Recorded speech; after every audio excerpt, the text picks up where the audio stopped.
السلام علیکم ورحمۃ اللہ وبرکاتہ۔ بسم اللہ الرحمن الرحیم۔ عن معاویہ رضی اللہ تعالی عنہ قال واللہ ما رأیت معلما قبلہ ولا بعدہ احسن تعلیما منہ فواللہ ما قہرنی ولا ضربنی ولا شتمنی قال ان هذه الصلاة لا يصلح فيها شيء من كلام الناس انما هو التكبير والتسبيح وقراءة القرآن۔ رواہ مسلم۔ محترم حضرات، اس سے پہلے آپ کے سامنے سیرت نبوی کے حوالے سے نبی صلی اللہ علیہ وسلم کی حکیمانہ نصیحتیں، حکمت و دانائی کے واقعات آپ کے سامنے ذکر کیے گئے۔ اسی سے متعلق بعض باتیں آپ صلی اللہ علیہ وسلم کی حکیمانہ تربیت اور آپ کی زندگی میں حکمت و دانائی کے بعض پہلو پر روشنی ڈالی جائے گی۔ معاویہ بن حکم سلمی رضی اللہ تعالیٰ عنہ کہتے ہیں کہ ایک مرتبہ میں نبی صلی اللہ علیہ وسلم کے ساتھ نماز پڑھ رہا تھا۔ مقتدیوں میں ایک شخص کو چھینک آئی تو میں نے جب وہ چھینکا تو میں نے زور سے یرحمک اللہ کہہ دیا، تو لوگ مجھے گھور کر کے دیکھ رہے تھے۔ تو جب سب مجھے گھور کر دیکھنے لگے تو میں نے کہا تمہاری مائیں تمہیں گم کریں، کیا بات ہے سب تم مجھے دیکھ رہے ہو نماز میں؟ تو وہ سب اپنی ران پر ہاتھ مارنے لگے۔ تو میں سمجھا کہ یہ لوگ مجھے چپ کرا رہے ہیں، نماز میں خاموش کرا رہے ہیں۔ اس کے بعد نماز ختم ہو گئی۔ جب نبی صلی اللہ علیہ وسلم نماز سے فارغ ہوئے، کہتے ہیں کہ میرے ماں باپ آپ پر قربان ہوں، میں نے ما رأیت معلما قبلہ ولا بعدہ احسن تعلیما منہ، میں نے آپ سے پہلے اتنا بہترین معلم مربی نہیں دیکھا، نہ پہلے اور نہ بعد میں۔ کتنے بہتر انداز میں آپ صلی اللہ علیہ وسلم نے مجھے اس موقع پر تربیت کی۔ واللہ ما قہرنی ولا ضربنی ولا شتمنی، آپ صلی اللہ علیہ وسلم نے میری اس غلط حرکت پر نہ تو مجھے جھڑکا ڈانٹا، نہ مجھے مارا اور نہ مجھے برا بھلا کہا، بلکہ آپ صلی اللہ علیہ وسلم نے قریب بلا کر کے مجھے کچھ نصیحت کی اور کہا ان هذه الصلاة لا يصلح فيها شيء من كلام الناس، یہ نماز ہے اور نماز میں لوگوں کی گفتگو بات چیت جائز نہیں ہے۔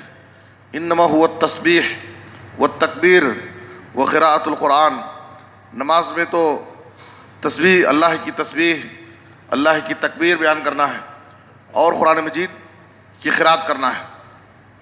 تو اس واقعے سے معاویہ بن حکم السلمی رضی اللہ عنہ بے حد متاثر ہوئے اور انہوں نے کہا کہ آپ سے بہتر میں نے معلم و مربی اپنی زندگی میں نہیں دیکھا۔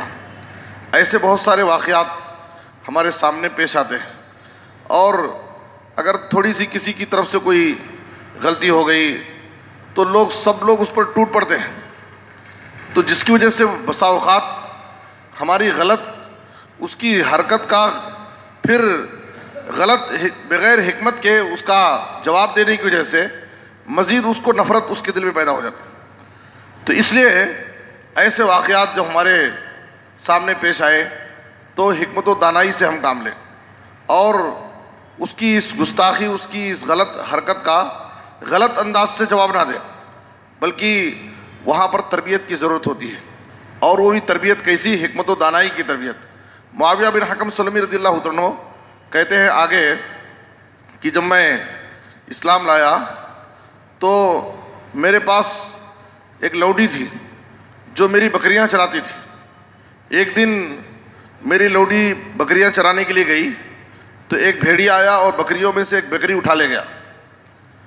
جب شام میں واپس آئی اور اس نے مجھ سے بتایا تو میں بھی ایک انسان ہوں, مجھے غصہ آیا. غصے میں آ کر کے میں نے اس کو زور سے تماچا مار دیا. وہ نبی صلی اللہ علیہ وسلم کے پاس گئی. آپ صلی اللہ علیہ وسلم نے میری اس عمل پر آپ نے ناراضگی ظاہر کی. تو میں نے کہا اللہ کے رسول, میں اب اس لوڈی کو آزاد کر دیتا ہوں, جس کو میں نے غلط اس کے ساتھ زیادتی کی ہے, ناحق اس کو مار دیا ہے, ظاہر ہے کہ اس میں کیا قصور ہے, اس لیے اللہ کے رسول میں اسے آزاد کرنا چاہتا ہوں. تو نبی صلی اللہ علیہ وسلم نے کہا کہ پہلے اس لوڈی کو بلاؤ, میرے پاس لاؤ, پہلے اس کے ایمان اور عقیدے کو دیکھیں گے کہ وہ لوڈی کیا مومنہ ہے یا نہیں, ایمان والی ہے کیا. تو اس لوڈی کو لایا گیا آپ صلی اللہ علیہ وسلم کی خدمت میں. تو آپ صلی اللہ علیہ وسلم نے اس لوڈی سے 2 سوال کیے. پہلا سوال اللہ کے بارے میں اور دوسرا سوال اپنے سے متعلق. کہا کہ این اللہ, اے لوڈی بتا اللہ کہاں ہے. تو اس لوڈی نے کہا فی السما, اللہ تعالیٰ آسمان میں ہے. ظاہر ہے کہ اللہ تعالیٰ آسمان, 7 آسمان کے اوپر عرش پر مستوی ہے. یہی ہمارا عقیدہ ہے اور یہی عقیدہ ہونا چاہیے. الرحمن علی العرش استویٰ, اللہ تعالیٰ 7 آسمان کے اوپر عرش پر مستوی ہے. تو اس کا جواب صحیح تھا, آسمان کی طرف اس نے اشارہ کیا اور کہا کہ اللہ آسمان میں ہے. پھر نبی صلی اللہ علیہ وسلم نے اپنے بارے میں پوچھا من انا, میں کون ہوں. تو اس نے کہا انت رسول اللہ, آپ اللہ کے رسول ہیں. تو آپ صلی اللہ علیہ وسلم نے معاویہ بن حکم سلمی سے کہا اعتقھا فإنھا مؤمنہ, اب تم اسے آزاد کر سکتے ہو اس لیے کہ یہ لوڈی ایمان والی ہے, مومنہ ہے. نبی صلی اللہ علیہ وسلم کی زندگی میں لوڈیوں ایمان کے اعتبار سے, عقیدے کے اعتبار سے, تعلیم کے اعتبار سے, تربیت کے اعتبار سے لوڈیوں میں بھی بہت زیادہ کمال پایا جاتا تھا. لوڈیاں بھی قرآن مجید کو پڑھتی تھی, قرآن مجید کو سمجھتی تھی, نبی صلی اللہ علیہ وسلم کی سنتوں کو جانتی تھی, اس پر عمل کرتی تھی, اور دین کی باتوں کو جانتی تھی, اس کو سمجھتی تھی, اس پر عمل کرتی تھی. جبکہ یہ طبقہ ایسا تھا جو لوڈیوں اور غلاموں کا طبقہ عرب کے ہاں کوئی اہم طبقہ نہیں مانا جاتا تھا, کمزور طبقے میں اس کا شمار ہوتا تھا. لیکن نبی صلی اللہ علیہ وسلم کی تربیت اور صحابہ کرام کی تربیت کا ایک اثر تھا کہ اس کمزور طبقے میں بھی تعلیم و تربیت کے حوالے سے بڑی بیداری پائی جاتی تھی. تو اس واقعے پہ آپ غور کیجئے کہ آپ صلی اللہ علیہ وسلم نے کس طریقے سے معاویہ بن حکم سلمی رضی اللہ عنہ کی کیسی حکیمانہ تربیت کی ہے. آپ صلح حدیبیہ کے واقعے میں اگر غور کریں گے تو آپ صلی اللہ علیہ وسلم کی حکمت عملی کھل کر کے سامنے واضح ہوتی ہے کہ نبی صلی اللہ علیہ وسلم نے صلح حدیبیہ کے موقع پر کیسی حکمت و دانائی سے کام لیا ہے. ایسے جو معاہدہ, خاص طور پر جو معاہدہ لکھا گیا, جو دستاویز تیار کیا گیا, اس میں آپ صلی اللہ علیہ وسلم نے باقاعدہ دب کر کے صلح کیا. ایسے معاہدے کو آپ نے مان لیا جو عمر فاروق رضی اللہ عنہ, بڑے بڑے صحابہ ماننے کے لیے تیار نہیں تھے, جذبات میں آ جاتے, غصے سے بھڑک جاتے اور کہتے ہیں اللہ کے رسول کیا ہم حق پر نہیں ہیں, کیا وہ باطل پر نہیں ہیں, کیا ایسی بات نہیں ہے کہ ہمارے مقتولین جنت میں جائیں گے, ان کے مقتولین جہنم میں جائیں گے, پھر بھی دین کے بارے میں اتنا زیادہ آپ دب کر کے کیوں صلح کر رہے ہیں. تو نبی صلی اللہ علیہ وسلم ان کو تسلی دیتے کہ اللہ رب العالمین خیر کرے گا, اس دب کر کے صلح کرنے میں بھی اللہ تعالیٰ اس میں خیر رکھے گا. آگے دیکھیے, یہاں 1400 صحابہ صلح حدیبیہ کے موقع پر تھے اور ایک ہی 2 سال کے بعد صحابہ کرام کی تعداد بڑھ گئی, اور جب فتح مکہ کے موقع پر گئے, صحابہ کرام فتح مکہ کے موقع پر جب گئے تو وہی 1400 سے 8000 اور 10,000 کی تعداد ان کی ہو گئی. اسلام تیزی کے ساتھ بڑھ گیا اور اسی لیے اللہ رب العالمین نے صلح حدیبیہ کو فتح مبین قرار دیا. جب یہ دستاویز صلح نامہ لکھا جا رہا تھا تو نبی صلی اللہ علیہ وسلم نے پہلے بسم اللہ الرحمن الرحیم لکھا ہے. اس پر اعتراض کیا گیا کہ بسم اللہ الرحمن الرحیم نہیں لکھنا, اس لیے کہ ہم نہیں جانتے کہ رحمان اور رحیم کون ہے. تو نبی صلی اللہ علیہ وسلم نے کہا کہ ٹھیک ہے, بسم کا اللہم لکھو, بسم کا اللہم لکھو, بسم اللہ الرحمن الرحیم. الرحمن اور رحیم لکھنے پر ان کو اعتراض تھا. نبی صلی اللہ علیہ وسلم نے کہا کہ ٹھیک ہے, بسم کا اللہم لکھیں. پھر جب آپ صلی اللہ علیہ وسلم نے ھذا ما قاضى علیہ محمد رسول اللہ، یہ وہ دستاویز ہے، یہ وہ معاہدہ ہے جس پر محمد رسول اللہ صلی اللہ علیہ وسلم نے مصالحت کی ہے۔ جب محمد کے ساتھ رسول اللہ لکھا گیا تو اس وقت بھی اعتراض کیا گیا کہ اگر ہم آپ کو محمد رسول اللہ مان لیں تو پھر ہم آپ کو بیت اللہ جانے سے کیوں روکیں گے؟ آپ سے ہماری جنگ ہی ختم ہو جائے گی، اس لیے ہم آپ کو محمد بن عبداللہ جانتے ہیں، آپ کو محمد رسول اللہ نہیں مانتے، اس لیے آپ محمد بن عبداللہ لکھیں۔ تو نبی صلی اللہ علیہ وسلم نے وہاں بھی حکمت و دانائی سے کام لی اور کہا ٹھیک ہے، اللہ بہتر جانتا ہے کہ میں اللہ کا رسول ہوں، اور تم لوگ اگر نہیں مان رہے ہو تو نہ مانو، محمد رسول اللہ کے بجائے محمد بن عبداللہ لکھو۔ تو یہ نبی صلی اللہ علیہ وسلم کی حکمت و دانائی تھی۔